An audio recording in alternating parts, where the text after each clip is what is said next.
नमस्कार दोस्तों, स्वागत है श्रीमद् भगवत गीता के नेक्स्ट एपिसोड में। आगे कथा करते हैं। तो श्री कृष्ण जी अर्जुन को बोल रहे हैं, हे कुंती पुत्र, जिस तरह इस सिद्धि को प्राप्त हुआ व्यक्ति परम सिद्धावस्था अर्थात ब्रह्म को, जो सर्वोच्च ज्ञान की अवस्था है, प्राप्त करता है, उसका मैं संक्षेप में तुमसे वर्णन करूँगा। उसे तुम जानो। मतलब जो सिद्धि प्राप्त हो गई है हमें, वो एक सर्वोच्च ज्ञान की अवस्था है, राइट। और उसमें क्या क्या है उसका संक्षेप वर्णन अब श्री कृष्ण जी कर रहे हैं। अपनी बुद्धि से शुद्ध होकर तथा धैर्य पूर्वक मन को वश में करते हुए, जब आपकी बुद्धि शुद्ध हो जाती है तो ऑब्वियसली आप धैर्य पूर्वक अपने मन को वश में कर लेते हैं। हम अपने मन को वश में क्यों नहीं कर पाते? मन को वश में करना क्या है? मन को सिर्फ और सिर्फ अच्छे कामों में लगाना, बुरे कामों से हटाना। और जब हमें ये हमारी बुद्धि इतनी शुद्ध हो जाएगी कि हमें ये साफ साफ दिखने लग जाएगा कि ये जो कार्य है ये शुद्ध नहीं है, राइट। ये बहुत ही बेकार कार्य है या फिर ये करने लायक नहीं है। जिस दिन हमारे माइंड में ये बात सेट हो जाती है, उस दिन से हम अपना मन संयम में रख लेते हैं। जैसे जो नॉनवेज नहीं खाता है उसके लिए उसका मन कंट्रोल में ही रहता है हमेशा, और वो नॉनवेज नहीं खाता क्योंकि उसके अकॉर्डिंग नॉनवेज खाना जहर खाने के बराबर है। ऐसे ही जैसे जैसे हमारा आध्यात्मिक विकास होता है, हमें ये भी जहर लगने लग जाता है कि गुस्सा करना भी जहर है, लालच करना भी जहर है, किसी को बुरा भला कहना भी जहर है, किसी को अपमानित करना भी जहर है। तो हम ये सारे कार्य छोड़ देते हैं, राइट। जब हमारी बुद्धि शुद्ध हो जाती है और जब हम बुरे कार्य छोड़ देते हैं और सिर्फ अच्छे कार्यों में लगे रहते हैं, इसका मतलब हमारा मन हमारे कंट्रोल में है। इंद्रिय तृप्ति के विषयों का त्याग। ऑब्वियसली जब हम बुरे कार्य छोड़ देते हैं तो हम इंद्रिय तृप्ति के विषयों को भी त्यागना चाहते हैं, राइट। जैसे पाप में और इंद्रिय तृप्ति के बीच में थोड़ा सा फर्क है। लाइक किसी का बुरा करना वो हो गया पाप, लेकिन जब हम इंद्रिय की तृप्ति करते हैं तो हम अपने ही साथ बुरा व्यवहार करते हैं। जैसे अब हम कोई मिठाई खा रहे हैं, उसमें किसी और को तो नुकसान नहीं हो रहा है, लेकिन हमारा नुकसान हो रहा है, क्योंकि आजकल जो भी मिठाइयाँ बनती हैं वो खराब दूध से या दही से बनती हैं, या फिर उसमें इतनी चीनी होती है जो हमारे शरीर को गला देती है, राइट। तो जब हम इंद्रिय की तृप्ति करते हैं, शराब पीते हैं, तो हम अपना ही नुकसान कर रहे हैं। सिगरेट पीते हैं, राइट। तो इंद्रिय तृप्ति को भी वो त्याग देता है। ज़्यादा देर सोए रहते हैं, आलस में पड़े रहते हैं, वो इंद्रिय तृप्ति का ही विषय है और उसको भी हम त्याग देते हैं। राग तथा द्वेष से मुक्त होकर जो व्यक्ति एकांत स्थान में वास करता है, जो थोड़ा खाता है, राइट। जो अब राग और द्वेष को से मुक्त होकर, राग क्या है? एक चीज़ को बार बार करना। जैसे आजकल हमें अपने फ़ोन से राग हो गया कि हम सोचते हैं एक बार देख लेते हैं, फिर हम बार बार उसे देखते ही रहते हैं। फिर द्वेष से मुक्त हो जाते हैं। हमें किसी से द्वेष ही नहीं होता, कौन हमसे आगे बढ़ रहा है, कौन हमसे कैसे बात कर रहा है, उसने मुझे क्या बोल दिया, राइट। अब जैसे प्रधानमंत्री को कितना बुरा भला बोला बच्चों ने जो पेपर लीक करने आए हुए थे। चलिए, आप सरकार से सवाल पूछ रहे हैं, ये बहुत अच्छी बात है, क्योंकि उनका विपक्ष बहुत कमज़ोर है। तो हम जो उनको वोट दे रहे हैं वही उनका विपक्ष बने हुए हैं, वही उनसे सवाल कर रहे हैं, जो कि एक अच्छी बात है। लेकिन उनकी माँ को गाली देना, उनको गाली देना, भद्दी भद्दी बातें बोलना उनके बारे में, किसी भी पराई स्त्री के साथ मोदी जी का संबंध जोड़ना मेलोनी जी के साथ, तो वो सब घटिया चीज़ें हैं, वो नहीं करनी चाहिए हमें। तो ये द्वेष के कारण ही कर रहे हैं। तो इस तरह के द्वेष से जब हम मुक्त हो जाते हैं तो व्यक्ति एक एकांत स्थान में वास करता है। मतलब उसे फिर कोई और नहीं चाहिए होता, क्योंकि वो अपनी ही उन्नति में लगा हुआ है, राइट। जैसे अभी मुझे उड़ीसा में आए हुए 4 महीने हो गए, लेकिन मेरा यहाँ पे कोई दोस्त नहीं बना है, क्योंकि मुझे फुर्सत ही नहीं है, या मुझे ये लगता ही नहीं है कि मुझे कोई दोस्त बनाना चाहिए, क्योंकि मैं अपनी ही उन्नति में लगी हुई हूँ, या अपने को ही ठीक करने में लगी हुई हूँ कि हाँ। और क्यों? क्योंकि जब आप एकांत में रहते हो तभी आपके पास टाइम होता है, अब आप अपने अंदर सुधार कर सकते हो। और मेरा एक ये भी मानना है कि भाई जब आप अच्छे से पूरा सुधार नहीं सकते तो जितना कम लोगों से आप मिलोगे उतना ही अच्छा होगा, क्योंकि वो आपको इन्फ्लुएंस कर सकते हैं, आपकी सुधार जो आप में हो रहा है उसको डाइवर्ट कर सकते हैं। या आप में सुधार नहीं है तो आप दूसरे लोगों को भी गलत बातें सिखा सकते हो। तो इस तरह से जब तक आप अपने मन पे संयम नहीं पा लेते और आपको एकांत में रहने का अवसर प्राप्त होता है तो आप रहिए और उसका अच्छे से यूज़ कीजिए, राइट। जो थोड़ा खाता है, अब थोड़ा खाना भी एक तरह से अपनी इंद्रियों को वश में करना ही हो गया, क्योंकि आजकल लोग इतना खाते रहते हैं और फिर उससे उन्हें हेल्थ इश्यू होता है, राइट। तो हमें जितनी आवश्यकता है उतना ही खाना चाहिए ताकि कोई हमें हेल्थ इश्यू ना हो। और जब हमें हेल्थ इश्यू नहीं होता है तो हमारे पास टाइम होता है और हमें उस टाइम को जिस टाइम को हम अपनी हेल्थ सुधारने में लगाते हैं, जब हम ज़्यादा बीमार हो जाते हैं, उसी समय हम ईश्वर का भजन कर सकते हैं या स्वाध्याय कर सकते हैं, उसे अच्छे कामों में लगा सकते हैं। जो अपने शरीर, मन तथा वाणी को वश में रखता है, राइट। तो अगर आपने खाने को वश में कर लिया ना तो उसके साथ आपकी प्रैक्टिस हो जाती है अपने मन को कंट्रोल करने के लिए, क्योंकि हमारे यहाँ कहते हैं कि जैसा खाओगे अन्न वैसा हो जाएगा मन। तो हमें जितना हो सके सात्विक खाना खाना चाहिए और उसी से फिर हमारा वाणी में भी कंट्रोल आ जाता है। कि कई बार जब कुछ लोग तीखा बोलते हैं तो बोलते हैं क्या भाई, क्या इतना तीखा क्यों खाते हो, जो ऐसा तीखा बोल रहे हो।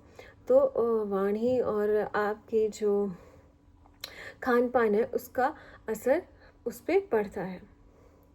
जो सदैव समाधि में रहता है, सदैव समाधि में रहने का मतलब क्या है? समाधि एक ऐसी स्थिति है जब जैसे धारणा करते हैं हम, हमें अब इसमें गीता में हमारी धारणा है कि एक अच्छी बुक है और इसे हमें पढ़ना चाहिए। फिर हम इस पे एकाग्रता करते हैं, इसको मेडिटेट करते हैं, राइट। इसके में जो ये विचार लिखे हुए हैं इनको समझते हैं और इन पे फोकस करते हैं। और समाधि जब हम इसे अपनी लाइफ में अपना लेते हैं तो समाधि एक ऐसी अवस्था है जिसमें आप अपने लक्ष्य से डगमगाते नहीं हैं या फिर आप बुरा व्यवहार करना छोड़ देते हैं। आप जैसे कोई भी डिग्री पूरी करते हैं तो हम, जैसे हमने डॉक्टर की डिग्री पूरी की तो हम डॉक्टर बन गए। तो इसी तरह से जब हम स्पिरिचुअल जर्नी हमारी स्टार्ट कर देते हैं तो समाधि लास्ट में ही लगती है हमारी, जब वो हमारी स्पिरिचुअल जर्नी में हम आत्म साक्षात कर लेते हैं, भगवान से भगवान का साक्षात कर लेते हैं, उसमें हमारी आत्मा परमात्मा में हम मिला लेते हैं। तो वो है समाधि की अवस्था। और समाधि की अवस्था में कोई इंसान बुरा कार्य नहीं कर सकता और समाधि की अवस्था में हमारा मन हमेशा हमारे वश में रहता है, एक भी सेकंड वो हमारे वश से बाहर नहीं निकलता। यही हमारी लाइफ में प्रॉब्लम रहती है कि हम कुछ देर तो अच्छा बने रहते हैं, फिर कुछ ना कुछ हमारे पिछले संस्कार उजागर हो जाते हैं और हम बुरा कर देते हैं। फिर हमें लगता है कि नहीं, मैं तो ईश्वर का भक्त हूँ, मुझे तो अच्छा ही करना चाहिए, तो हम अच्छा करते हैं, राइट। तो ऐसी अवस्था में हम समाधि में रहते हैं तथा पूर्णतः विरक्त, मिथ्या अहंकार, मिथ्या शक्ति, मिथ्या गर्व, काम, क्रोध तथा भौतिक वस्तुओं के संग्रह से मुक्त हो जाता है। आज की जो एनवायरनमेंट की प्रॉब्लम है वो इसी वजह से है कि हम सब कुछ इकट्ठा करना चाहते हैं। ज़्यादा से ज़्यादा कपड़े, जूते, घर, गाड़ियाँ, ये सब हम इकट्ठा करना चाहते हैं, जो कि मिथ्या अहंकार के कारण हम कर रहे हैं। उसमें मिथ्या शक्ति आती है कि इससे हम दिखाते हैं कि हमारे पास कितनी पावर है, हम जब भी इकट्ठा करने लग जाते हैं। फिर मिथ्या गर्व, उसमें फिर हमें गर्व हो जाता है। काम, मतलब काम वासना में हमारा बहुत ज़्यादा ध्यान हो जाता है। क्रोध तो आएगा ही, जैसे आपके अंदर अहंकार और गर्व आ जाता है आपका क्रोध आने के चांसेस बढ़ जाते हैं। फिर भौतिक वस्तुओं के संग्रह से मुक्त हो जाती है वो। और पूर्णतः विरक्त, पूर्णतः विरक्त मतलब हर बुरी चीज़ आपकी छूट जाती है, हर चीज़ से आप मुक्त हो जाते हैं, राइट। कई बार क्या होता है ना कि हमारी एक दो कमी छूट जाती है, और जिसके कारण हमें बार बार बार बार अपनी स्पिरिचुअल जर्नी स्टार्ट करने लगती है। जैसे अब इस जन्म में हमने क्या क्या छोड़ दिया, जैसे हमने खाने पे वश कर लिया, अपनी वाणी पे वश कर लिया, हम भगवान का जाप भी कर रहे हैं, राइट, बड़ों का आदर सम्मान भी कर रहे हैं, लेकिन कुछ एक हमारी व्यक्तिगत कमियां हैं, जैसे आलस करना, और टाइम पे ना उठना, या फिर अपने कार्य को बीच में ही छोड़ देना। ऐसी एक दो कमी रह जाती है जिसकी वजह से हमें फिर जन्म लेना पड़ता है। तो इस अवस्था में क्या बोल रहे हैं कि हमें कुछ भी नहीं छोड़ना है, अपने हमें पूर्णतः विरक्त हो जाना है, पूर्णतः खाली हो जाना है अपनी कमियों से। सारी कमियां हमें छोड़ देनी चाहिए, और इसके लिए सबसे आसान तरीका क्या है कि अपना सब कुछ ईश्वर को सौंप दो कि भगवान ठीक है, जब इच्छा ही नहीं होगी तो फिर कुछ भी हमारे अंदर रहेगा ही नहीं, राइट। भगवान पर ही छोड़ दो कि भगवान आप मुझसे जो कराओगे मैं वो कर लूँगा, बस दैट्स इट।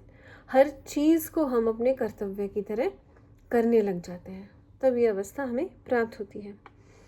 जो मिथ्या स्वामित्व की भावना से रहित तथा शांत है वह निश्चय ही आत्म साक्षात के पद को प्राप्त होता है, राइट। तो अब इसमें है मिथ्या स्वामित्व की भावना, मतलब हम ऐसे झूठे स्वामी बने हुए हैं कि भाई मेरा अपनी प्रजा पर इतना बड़ा अधिकार है। हम अपना अधिकार ढूंढते रहते हैं हमेशा कि मेरा ये अधिकार है, मेरा वो अधिकार है, लेकिन हम अपने कर्तव्यों के बारे में कभी भी बात नहीं करते हैं। जैसे हम सरकार को बोलते रहते हैं कि हमें इतना अधिकार है कि हमें अच्छी सड़कें मिले, अच्छा इंफ्रास्ट्रक्चर मिले, अच्छी एजुकेशन मिले, लेकिन हम अपने कर्तव्य पर अड़िग नहीं रहते कि भाई बच्चा स्कूल में पढ़ के आया है तो उसे घर पे संभाले कि तुम्हारा होमवर्क क्या है, तुमने आज क्या सीखा, या अपने बच्चों को गुरुकुल में भेजे। नहीं, हम नहीं भेजना चाहते, राइट। सड़क बन रही है और उस पर लिखा है कि भाई 1 घंटे तक इसके ऊपर से नहीं जाओ, लेकिन फिर भी हम अरे शॉर्टकट है, चलो चलो कोई देख नहीं रहा, फिर से वहाँ पे से चले जाते हैं। फिर उस सड़क में गड्ढा हो जाता है, पानी भरता है, फिर वो सड़क टूट जाती है। तो हम अपने कर्तव्यों को ध्यान में नहीं रखते, बस हमारी मांगे ही मांगे बनी रहती हैं। तो हमें सारी मांगे छोड़कर सिर्फ और सिर्फ कर्तव्य पर ध्यान देना चाहिए, राइट। अगर सड़क में गड्ढा हो गया है और मेरे पास इतनी शक्ति है कि मैं उस गड्ढे को भर सकता हूँ, या मेरे पास इतने पैसे हैं कि मैं किसी से वो गड्ढा भरवा सकता हूँ, राइट, तो उसको भरवा दीजिए। ये नहीं कि फिर उसके लिए मतलब सरकार का ही वेट करेंगे आप। वो तो आपके पास एक चांस आ गया है कि भाई मुझे कुछ अच्छा करने का फ़र्ज़ बन रहा है मेरा, या अच्छा करने का मुझे कुछ काम मिल गया है, राइट। अब इससे क्या होगा कि नहीं, फिर तो सरकार की कोई उनका कोई कर्तव्य नहीं बनता करने का। हाँ, उनका भी बनता है, लेकिन एक चीज़ जो आप गड्ढा भरोगे ओब्वियसली वो नई सड़क की तरह तो नहीं बना सकते, राइट। लेकिन कुछ समय के लिए तो उस चीज़ को, जो मुसीबत बन सकती थी किसी के लिए, जैसे जब पानी हो जाता है, बारिश हो जाता है, तो गड्ढे दिखाई नहीं देते और गड्ढे में गिरकर बाइक पलट जाती है तो लोगों की जान भी चली जाती है। तो आप किसी की जान बचाने के लिए वो कार्य कर सकते हैं, बाद में सड़क की प्रिपरेशन हो सकती है, राइट। तो इस तरह से आप ये सोचिए कि आप ये कार्य करेंगे, कोई आपके लिए भी ये कार्य कर सकता है, तो आपकी भी जान बच सकती है। तो इस तरह से हमें अगर हम सोचेंगे तो हम अपनी इच्छाओं से मुक्त हो सकते हैं, और शांत भी रहना है यहाँ। शांत कई बार क्या होता है ना, हमारे अंदर एकदम शिकायतें पैदा होने लग जाती हैं, या फिर हमें एकदम बहुत बड़ी खुशी मिल जाती है, लेकिन अगर हमारा स्वभाव शांत होता है तो हम रिएक्ट करने की जगह रिस्पॉन्ड करते हैं, राइट। अब रिएक्ट और रिस्पॉन्ड में क्या अंतर है? रिएक्ट क्या है? तुरंत आपने उसका जवाब दे दिया बिना सोचे समझे। लेकिन रिस्पॉन्ड में क्या है, आपने उसको सोचा समझा और फिर आपने उस पर विचार किया कि इस चीज़ का अगर मैं ऐसे रिस्पॉन्ड करूँगा तो अगला बंदा उस बात को कैसे लेगा, राइट। जैसे अगर आप किसी बात का जवाब बच्चों को दे रहे हैं तो आपका रिस्पॉन्ड अलग होगा, किसी अपने कोलीग को दे रहे हैं तो उसका जवाब अलग होगा, या फिर किसी ऐसे इंसान को दे रहे हैं जिसको थोड़ी सी कम नॉलेज है, उसमें आपका रिस्पॉन्ड अलग हो जाएगा। तो हमें रिस्पॉन्ड करना है, रिएक्ट नहीं करना है।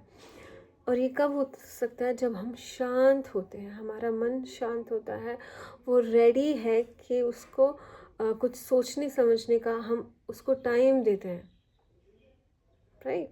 तो इस तरह से जो भी बिहेव करेगा, जिसकी बुद्धि शुद्ध होगी, मन को कंट्रोल में करेगा, है, काम वासना राग द्वेष को छोड़ देगा, समाधि की अवस्था में रहेगा, झूठा अहंकार और चीज़ों को नहीं छोड़ेगा, उसको आत्म साक्षात्कार मिल सकता है, राइट। और इसमें ये भी कहा है, थोड़ा खाता है। अभी इतनी बड़ी बड़ी बातें हो गई थी, राग द्वेष क्रोध काम की, लेकिन उसमें छोटी सी बात आ गई, कम खाता है। तो अगर श्री कृष्ण ने इस छोटी सी बात को इतना बड़ा महत्व दिया है कि इसको इतना श्लोक में बोला गया है इसको, तो इसका कुछ ना कुछ तो एक बड़ा इम्पैक्ट होता होगा हमारी लाइफ में।